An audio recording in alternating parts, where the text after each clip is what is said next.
A ação de adjudicação compulsória e sua sujeição à prescrição. Guilherme Alves dos Santos. Doutorando pela Faculdade Autônoma de Direito, FADISP. Mestre em Direitos Coletivos e Cidadania pela Universidade de Ribeirão Preto, 2016, especialista em Direito e Processo do Trabalho pelas Faculdades Integradas do Brasil, 2008, e especialista em Direito Notarial e de Registro pela Anhanguera Uniderp, 2013.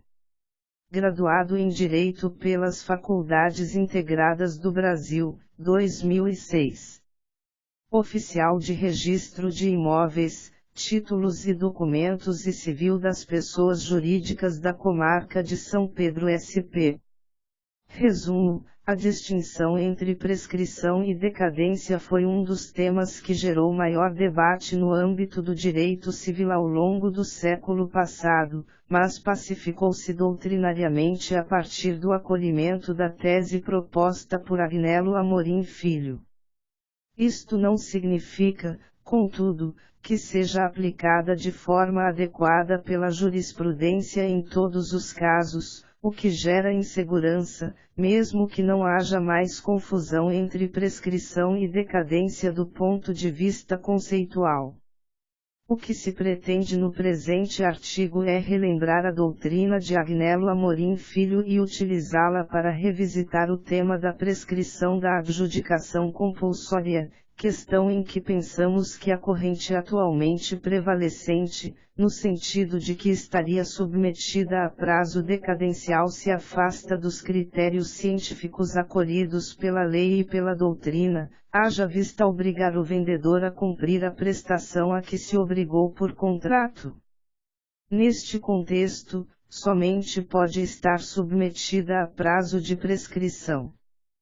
Palavras-chave: prescrição, decadência, adjudicação compulsória.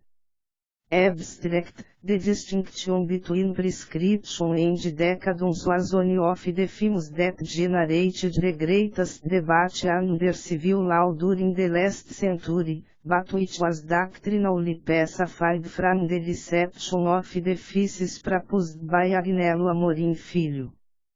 This does not mean, however, that it is adequately applied by case law in all cases, which creates insecurity, even if there is no more confusion between prescription and decadence from a conceptual point of view. What is intended in this article is to recall the doctrine of Agnello Amorim Filho and use it to revisit the subject of the prescription of compulsory award action, an issue in which we think that the currently prevailing current, in the sense that it would be subject to a decadential term, it departs from the scientific criteria accepted by law and doctrine, considering that as the proposal to force the seller to accomplish the obligation to which he has been bound by contract. In this context, it can only be subject to prescription. Sumário 1. Critérios distintivos entre prescrição e decadência. 2. Prescrição e a classificação quinária das ações. 3. Ação de adjudicação compulsória. 4. O cumprimento do contrato preliminar como obrigação de fazer. 5. O prazo prescricional da ação de adjudicação compulsória. 6. Dos efeitos da prescrição da adjudicação compulsória e do cabimento da usucapião. 7. Considerações finais. Referências bibliográficas. Keyword prescription. Decadence. Compulsory award action. 1. Critérios distintivos entre prescrição e decadência. Embora prescrição e decadência sejam institutos tradicionais do direito civil, durante grande parte do século passado a doutrina não se harmonizava quanto à observância de critérios seguros e definitivos para a distinção dos dois institutos, cuja proximidade decorre do fato de que ambos se relacionam aos efeitos do decurso do tempo para o direito. Esta cisânia se alterou a partir do trabalho científico de Agnello Amorim Filho, publicado originalmente no início da década de 1960. O renomado autor, para a finalidade de diferenciar os institutos, utilizou-se da classificação proposta por Chiovenda relativa aos direitos subjetivos, que subdividir-se-iam em direitos potestativos e direitos a uma prestação. Os primeiros se caracterizariam pela expressão de uma manifestação de vontade apta a produzir efeitos jurídicos, que teriam como característica o fato de serem insuscetíveis de violação e de não corresponderem a uma prestação, enquanto os direitos à prestação teriam por objeto uma obrigação de fazer positiva ou negativa. Ou seja, o que distinguiria uma e outra categoria seria o fato de que nos direitos potestativos o respectivo autor não pleiteia do réu qualquer prestação, seja a prestação de dar, de fazer, de não fazer, de abster-se, ou de outra espécie. A prescrição, assim, não estaria associada à ideia da extinção do direito de ação, mas à impossibilidade de exigir uma prestação em razão do decurso do tempo estabelecido em lei. A decadência, por outro lado, associar-se-ia ao exercício de direitos potestativos através das ações constitutivas, ou desconstitutivas, quando a mera vontade do titular seria apta a produzir efeitos jurídicos. As ações declaratórias, por sua vez, não sujeitas à prescrição ou decadência, seriam aquelas em que as respectivas sentenças não impõem prestações, nem sujeições, nem alteram, por qualquer forma, o mundo jurídico. Por força de uma sentença declaratória, no mundo jurídico nada entra, nada se altera, e dele nada sai. As sentenças desta natureza, pura e simplesmente, proclamam a certeza a respeito do que já existe, ou não existe, no mundo jurídico. Esta classificação superou a contradição existente entre aqueles que acreditavam que o objeto da prescrição seria a ação, como a maioria dos civilistas alemães, e os que defendiam que seria a obrigação, posição predominante na doutrina italiana e francesa. Flávio Tartu se recorda que, além do critério proposto por Agnello Amorim Filho ter sido acolhido pela doutrina, foi expressamente reconhecido na exposição de motivos do Código Civil de 2002, como que, em tese, estaria devidamente esclarecido um dos temas que mais atormentou os civilistas do século passado. Entretanto, ainda remanescem algumas impropriedades técnicas na jurisprudência, mesmo das cortes superiores, como é o caso da súmula 494 do Supremo Tribunal Federal, a qual preconiza que prescreve em 20 anos a ação que visa anular a venda de ascendente para descendente sem o consentimento dos demais. Os efeitos do tratamento equivocado de uma hipótese como sendo de prescrição ou decadência não se restringem apenas ao prazo aplicável, pois produzem consequências jurídicas distintas, por exemplo, quanto à possibilidade de renúncia e hipóteses de suspensão e ou interrupção. Desse modo, ostenta grande relevo o enquadramento legal das situações fáticas na categoria da prescrição ou da decadência. No presente artigo propomos revistar a questão relacionada à prescritibilidade da adjudicação compulsória, a qual, pelos argumentos que serão deduzidos adiante, entendemos não estar sendo adequadamente compreendida pela posição atualmente prevalecente. 2. prescrição e a classificação quinária das ações. Agnello Amorim Filho, no clássico estudo já citado, fez breve referência a outras espécies de ação além da condenatória, constitutiva e declaratória, ao mencionar que alguns autores admitem outras categorias além daquelas três já referidas, como, por exemplo, as ações executórias, as ações determinativas, as ações mandamentais, mas posicionou-se no sentido de que a classificação tricotômica abarca todas essas ações, as quais, de resto, nem sequer chegam a formar categorias particulares. No Brasil, o desenvolvimento da teoria quinária ganha maior relevo a partir de sua defesa apresentada em 1970 por Pontes de Miranda, quase uma década depois do trabalho de Agnello Amorim Filho, que todavia demonstrou pleno conhecimento da corrente, já difundida no direito comparado, restando claro, pois, que compreendia que as ações executivas e mandamentais estavam incluídas na classe das ações condenatórias. Relevante acrescentar, ainda, que mesmo após o posicionamento de Pontes de Miranda a doutrina majoritária permaneceu filiada à classificação trinária das ações, concebendo as ações declaratórias, constitutivas e condenatórias.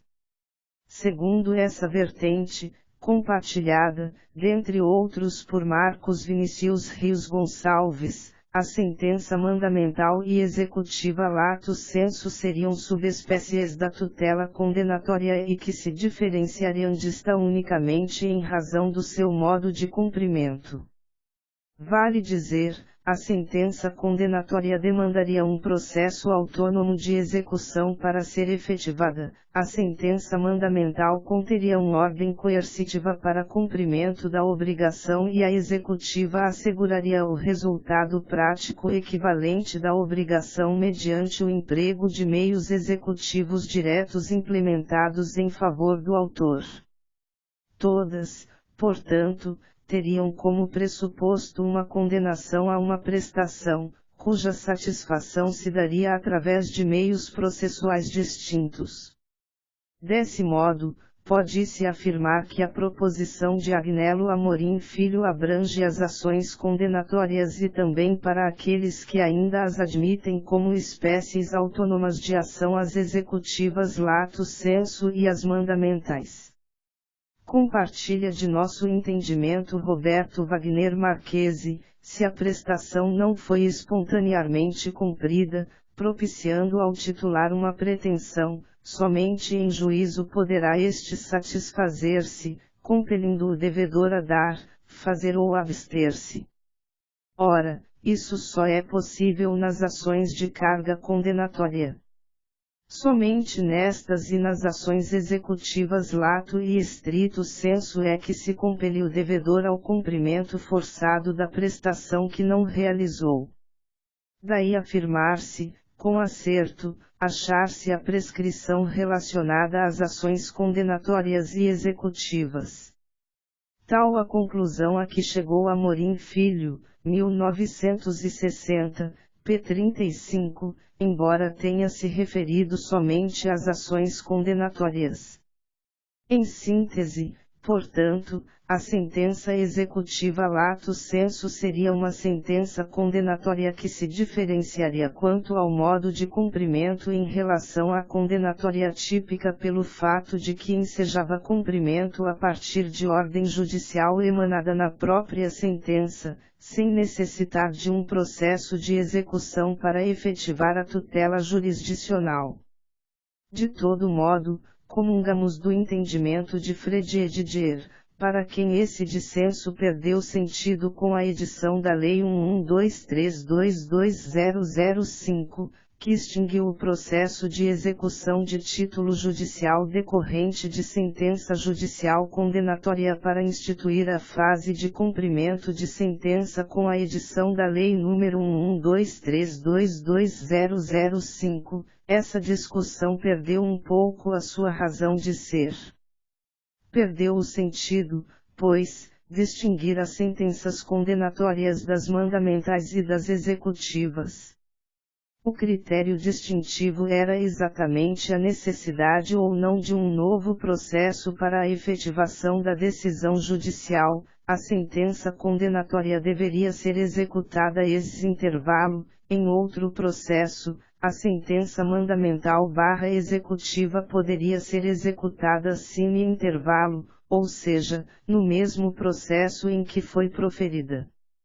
O conceito de sentença condenatória é jurídico positivo, e não lógico jurídico, depende, pois, do exame do direito positivo.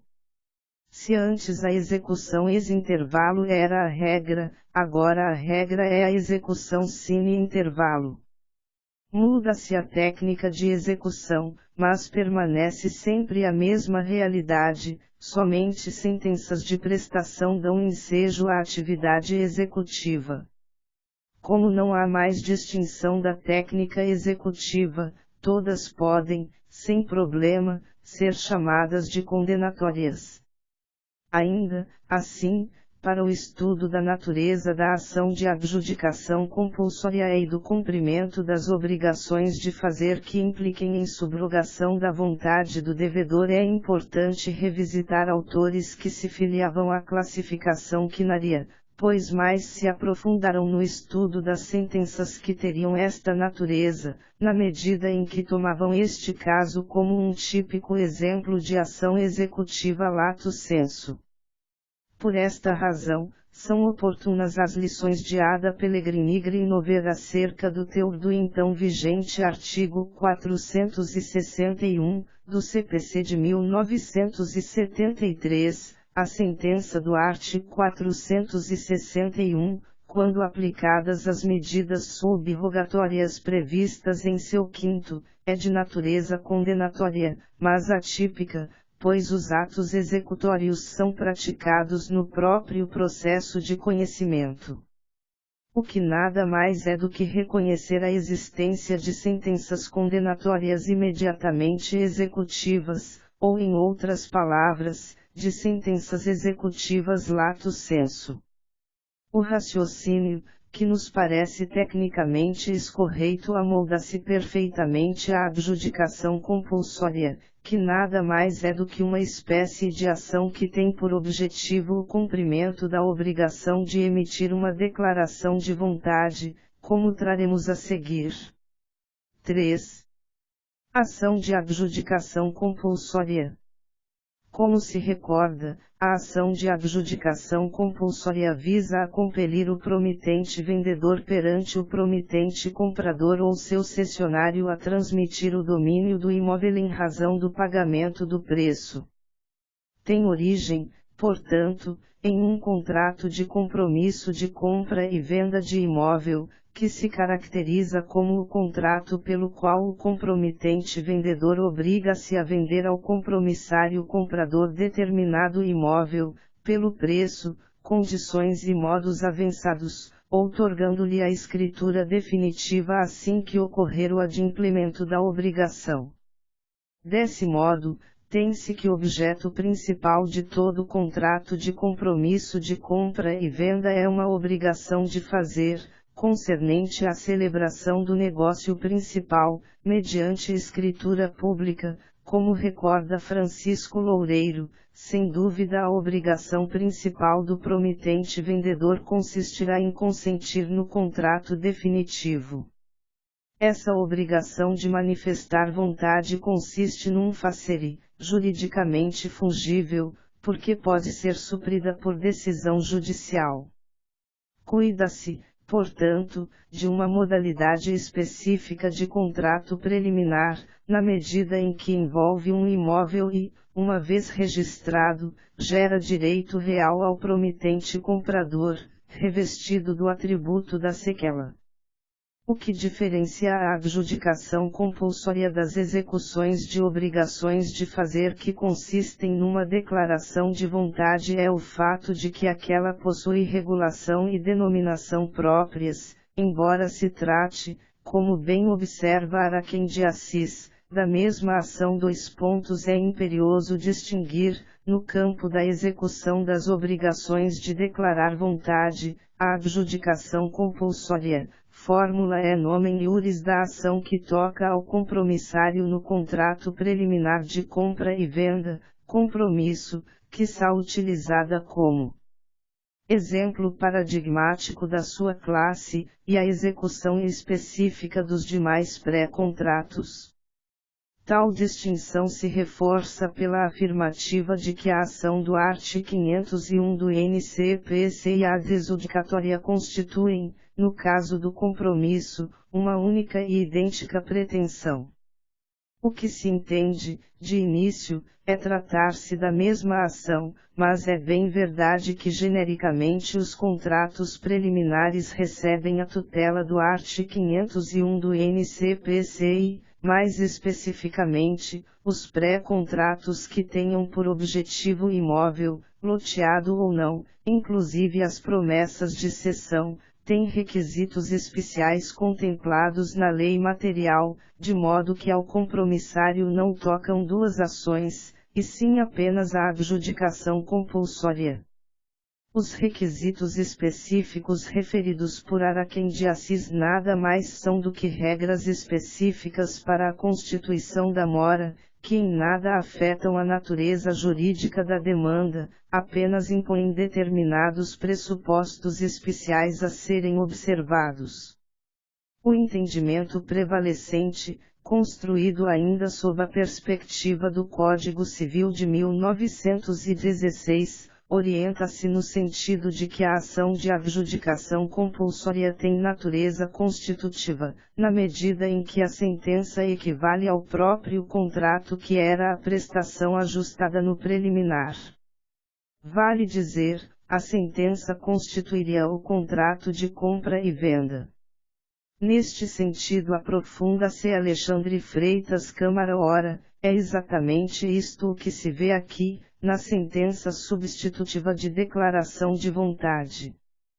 Quando do ajuizamento da demanda, as partes encontravam-se como sujeitos de uma relação jurídica que gerava, para uma delas, o direito a uma manifestação de vontade da outra, relação nascida, por exemplo, de um contrato de promessa de compra e venda de um bem móvel.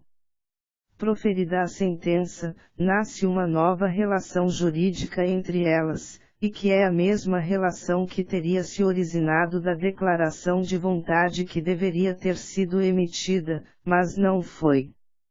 Assim, por exemplo, da sentença substitutiva de um contrato de compra e venda nascerá para as partes uma relação jurídica obrigacional, que gera para uma das partes a obrigação de transferir para a outra o domínio sobre a coisa, obrigação esta que não existia antes, quando entre as partes havia, tão somente, uma promessa de compra e venda.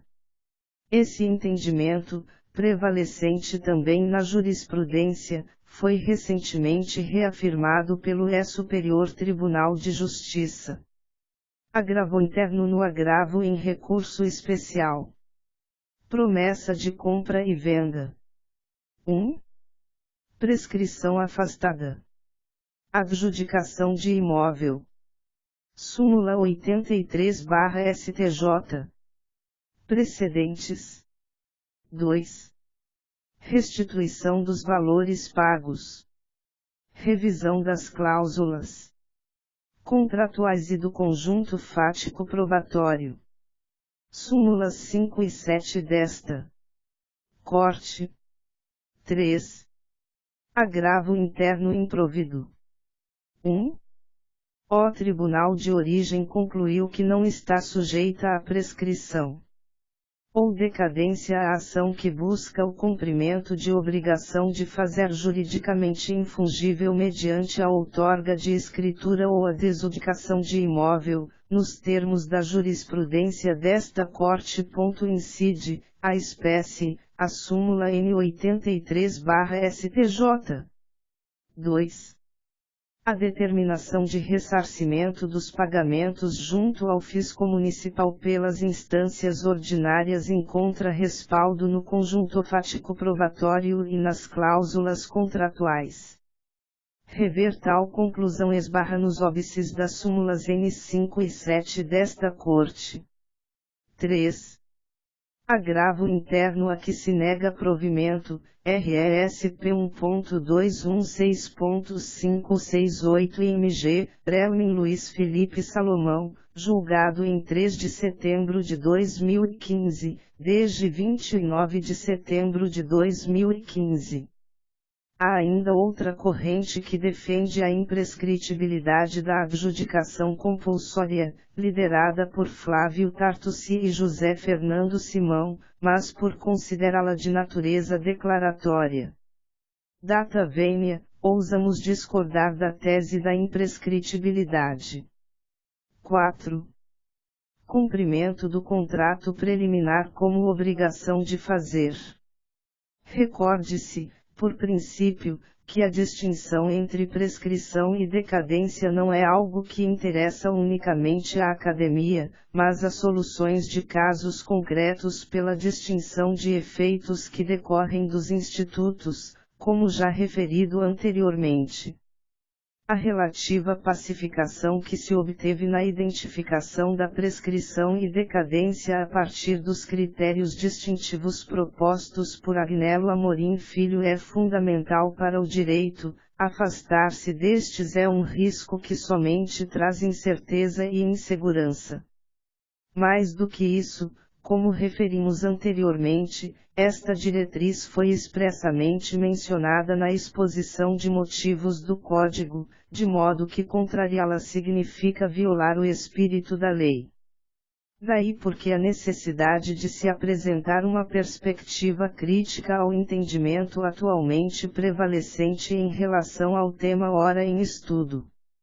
Em primeiro lugar, nos parece relevante assinalar que o estudo dos direitos subjetivos e potestativos pertence fundamentalmente ao direito civil, ou seja, é o direito civil quem fornece substrato teórico para a classificação de uma hipótese como de prescrição ou decadência. Com efeito, a prestação nada mais é do que o objeto direto ou imediato que caracteriza uma relação jurídica obrigacional. Do mesmo modo, o estudo dos direitos potestativos encontra seu fundamento teórico na teoria dos atos jurídicos. O pressuposto para a caracterização de um direito como potestativo para Agnello Amorim Filho, como já visto, é que o autor não pleiteia do réu qualquer prestação, seja a prestação de dar, de fazer, de não fazer, de abster-se, ou de outra espécie. Neste plano, pois, é que deve ser visualizada a distinção entre direito a uma prestação e direito potestativo que gera reflexos nos temas da prescrição e decadência, que implicam, respectivamente, na extinção de uma obrigação e da possibilidade do exercício de um direito potestativo. Ora, segundo a construção teórica de Agnello Amorim Filho, a prescrição é instituto que se aplica aos direitos a uma prestação. Esta, por sua vez, corresponderá, sempre, a uma obrigação de dar, fazer ou não fazer e corresponderá a uma conduta humana. Na adjudicação compulsória, o autor pleiteia do réu é o cumprimento da prestação a que se obrigou no contrato, obrigação de fazer, submetida, por conseguinte, a prazo prescricional. O argumento da posição prevalecente, no sentido de que a partir da subrogação de vontade constitui-se o contrato definitivo, distancia-se dos critérios de distinção entre prescrição e decadência estabelecidos em razão da tutela de direitos subjetivos à prestação e direitos potestativos. Quando se sustenta que o direito à prestação é fulminado pela prescrição, se examina a relação jurídica em abstrato, ou seja, se o objeto da relação jurídica é uma obrigação de dar, fazer ou não fazer, e não o bem jurídico almejado. Ora, quando se ajuiza uma ação anulatória de ato jurídico, esta se sujeita a um prazo decadencial porque independe da conduta da parte contrária. É dizer, a inexistência, no campo dos direitos potestativos, da violação de um dever que gera a pretensão, um dos pontos centrais da distinção proposta por Agnello Amorim Filho. Por meio do compromisso de compra e venda, contudo, uma das partes se obriga a pagar um determinado preço e a outra a outorgar a escritura definitiva. A ação de adjudicação compulsória nasce quando o promitente comprador paga o preço e o promitente vendedor viola o direito contratual do promitente comprador ao se negar a cumprir a obrigação de fazer decorrente, ou seja, a outorga de escritura pública definitiva. Há, portanto, violação de um direito subjetivo. Esta também é a conclusão de Rogério Andrade Cavalcanti Araújo. Não lavrada a escritura definitiva de compra e venda, ocorre o descumprimento da prestação, que passa a ser exigível judicialmente, sob pena de ser substituída pela ordem judicial. É nítido, nesse momento, o nascimento da pretensão contra o promitente vendedor. Assim, até mesmo pela análise do direito material em jogo, há que se afastar a conclusão de que a adjudicação compulsória não se sujeita ao fenômeno prescricional. De outro lado, para que uma obrigação se caracterize como um direito a uma prestação, leva-se em conta o seu objeto imediato, e não mediato. Assim, a constituição de um contrato definitivo é, neste particular, um mero efeito da sentença condenatória. São oportunas, neste sentido, as lições de Araquém de Assis: não se cuida de ação de força constitutiva, porque o direito posto em causa não é formativo ou mandamental, pois o bem da vida almejado não é a ordem, mas o título hábil à aquisição do domínio. O critério atualmente predominante gera grande confusão e cria um desarranjo na clássica distinção de Agnello Amorim Filho, pois se for aceito o seu fundamento teórico, não haveria prescrição para as prestações condenatórias que constituíssem uma nova relação jurídica.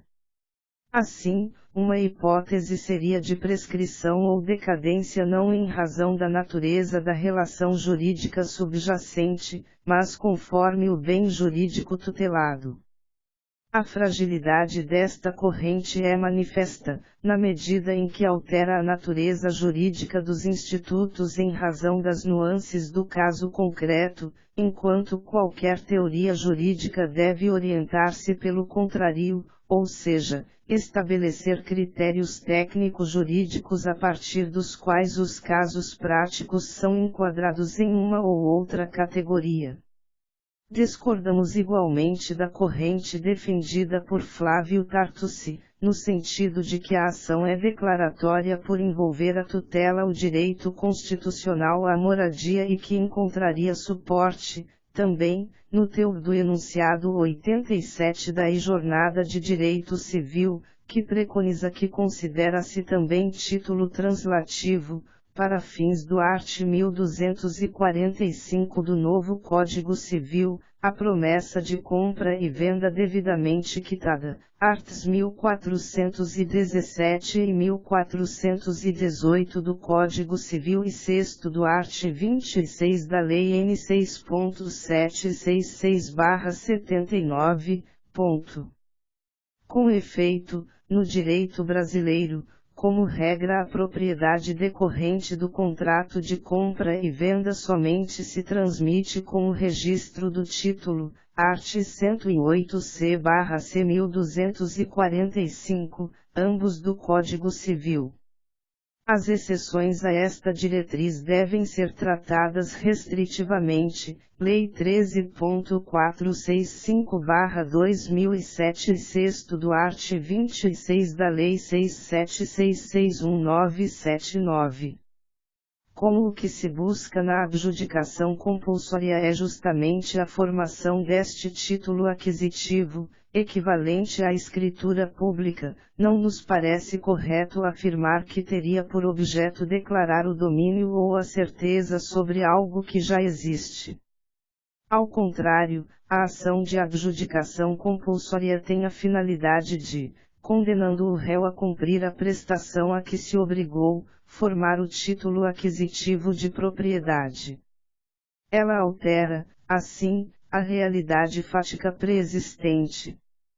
Por outro lado, o direito à moradia é tutelado de forma meramente reflexa ou indireta e pode nem mesmo estar presente, como por exemplo no caso de uma pessoa que tem diversos bens e pretende comprar um imóvel para investimento, apenas, mas tem recusada injustamente a outorga da escritura.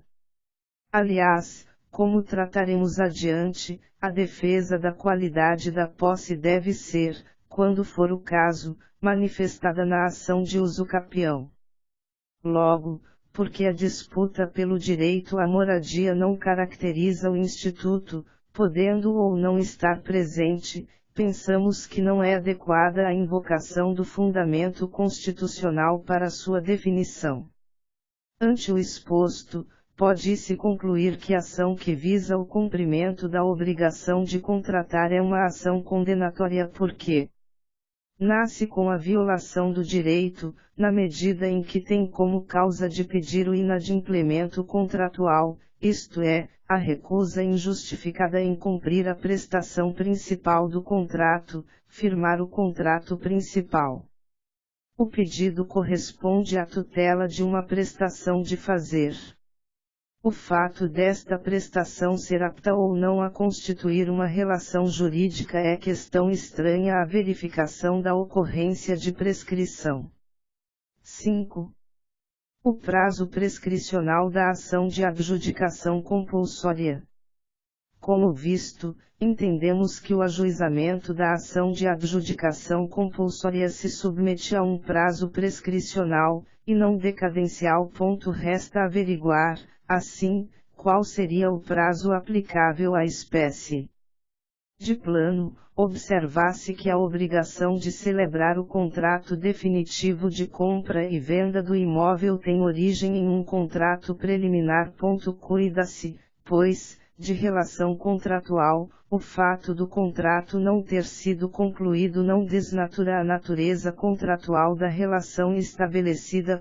Por sinal, a aplicação das regras de direito civil à fase pré-contratual tem sido largamente reconhecida pela doutrina, especificamente no que diz respeito à reparação dos danos sofridos em razão do descumprimento dos deveres relacionados ao princípio da boa-fé objetiva. Deste modo, o prazo prescricional aplicável é o geral, de 10 anos, haja vista a ausência de previsão específica para esta pretensão no artigo 206 do Código Civil. Pensamos que o prazo quinquenal defendido por Gustavo Tepedino, Maria Celina Budin de Moraes e Heloísa Helena Barbosa, somente se aplica à exigibilidade do valor correspondente ao preço pelo vendedor, e não à exigência da outorga de escritura, que não se identifica com a hipótese tratada no art. 206, 5, e a pretensão de cobrança de dívidas líquidas constantes de instrumento público ou particular. Por sinal, pensamos que a diretriz perfilhada no julgamento do ERISP 1.280.825 pela segunda Seção de Direito Privado do Superior Tribunal de Justiça, STJ, ERSP 1.280.825/SC, segunda Seção de Direito Privado, PREL. Ministra Nancy Andrighi, J. 27 de junho de 2018, VG 02.08.2018, que definiu a prescrição da reparação de danos fundados em relação contratual em 10 anos, deve ser aplicada a todos os demais casos em que haja pretensão fundada em relação contratual sem previsão de prazo prescricional específico, justamente pelas razões de coerência e lógica do sistema que nortearam aquela paradigmática decisão. 6. Dos efeitos da prescrição da adjudicação compulsória e do cabimento da usucapião. Como regra, a ocorrência da prescrição implica na perda da possibilidade de exigir a pretensão. Na hipótese do compromisso de compra e venda quitado, a pretensão nasce com a injusta recusa em celebrar o contrato definitivo, título hábil à transmissão de domínio. Assim, a quitação do preço é actio nata para o ajuizamento da ação, cujo prazo será de 10 anos. Algumas decisões defendem a imprescritibilidade da adjudicação compulsória ao argumento de que, caso se admitisse a prescrição, o interessado seria obrigado a ingressar com ação de usucapião para o reconhecimento do domínio, com fundamento nas lições de José Osório de Azevedo Júnior, para quem não pode manter a situação contraditória em que o compromissário permanece com o seu direito sobre o imóvel e o compromitente fica desobrigado de dar escritura. Impõe-se a intervenção do judiciário para resolver a pendência, com a presteza e simplicidade necessárias, sem o aguardo de longos prazos e sem os percalços da ação de usucapião. Ousamos discordar. O vendedor só ficará desobrigado de outorgar a escritura caso o comprador tenha sido negligente em não exigir a pretensão no prazo previsto em lei. Passado este prazo, poderá tornar-se proprietário, mas não com fundamento no cumprimento do compromisso de compra e venda, mas na posse mansa, pacífica e incontestada da posse contra o titular de domínio. Ora, a existência de prescrição aquisitiva não pode servir de argumento para afastar a prescrição extintiva, mas somente para produzir efeitos em relação para o cômputo do prazo da usucapião. As pretensões têm prazos e fundamentos jurídicos distintos, não se admitindo ao juiz suprir a imperícia do advogado da parte, sob pena de violação ao princípio dos princípios constitucionais da igualdade, devido processo legal e ampla defesa. Assim, enquanto não houver quitação do preço, a pretensão do vendedor poderá ser exercida pelo prazo de 5 anos a contar do vencimento de cada parcela, art. 206, 5 graus, 1. Quitado o preço, o autor passa a ter a adjudicação compulsória como instrumento de sua pretensão pelo prazo de 10 anos, vencido este prazo poderá ajuizar ação de usucapião. A questão mais difícil neste contexto diz respeito ao início do prazo para o cômputo da prescrição aquisitiva, que para nós somente passa a fluir após a quitação do preço, e não da posse. Com efeito, a posse ad usucapione, isto é, aquela que habilita o titular da posse a requerer o reconhecimento da propriedade segundo a corrente subjetiva adotada pelo Código Civil Brasileiro, exige a presença concomitante do corpus, que representa o exercício do poder sobre a coisa, e o animus domini, que diz respeito ao aspecto subjetivo desse exercício de poder, ou seja, a crença do titular de que é o dono da coisa. Ora, aquele que não quitou o preço sabe que não é ainda o proprietário, mas promitente comprador dotado de direito à aquisição que inclusive por força de disposição contratual somente terá direito ao título dominial a partir da quitação. Ademais, como bem lembra Nelson Luiz Pinto, ainda que em seu puro estado psíquico o possuidor se considere dono da coisa, este elemento somente pode ser efetivamente aferido em conjunto com a análise da causa da posse. Então, se a posse deriva do contrato e é admitida em função de uma promessa de compra e venda, não há falar em animus domini, embora seja importante, a nosso ver, o elemento assim chamado psíquico, quer nos parecer que não se constitua efetivamente em traço característico, mas mera decorrência da causa da posse. Portanto, com razão Orlando Gomes e Lenine quando asseveram que para caracterizar-se o animus domini não basta somente a vontade, do contrário, admitir-se-ia, assim, para o ladrão que sabe que a coisa não lhe pertence, sendo o elemento característico e identificador da posse a Deus o capiem, a causa possessionis, ou, o título em virtude do qual se exerce a posse. Logo, se a posse se funda em contrato, não há que se falar em animus rensibi habendi, salvo se houver, posteriormente, inversão da causa de possuir. Neste sentido já se pronunciou o STJ.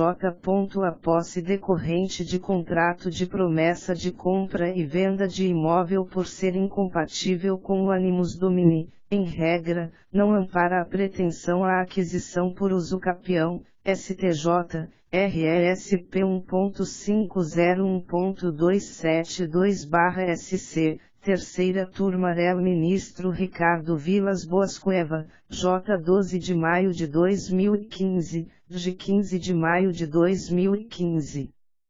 Desse modo, a prescrição aquisitiva tem início com a quitação do preço, a partir de quando o comprador passa a ter como causa de posse a crença de ser dono da coisa, e não a autorização contratual do vendedor, cuja necessidade, para fins de legitimar a posse, desaparece com o pagamento integral do preço.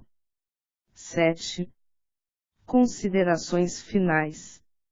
A relativa pacificação que se obteve na identificação da prescrição e decadência a partir dos critérios distintivos propostos por Agnello Amorim Filho é fundamental para o direito. Afastar-se destes é um risco que somente traz incerteza e insegurança.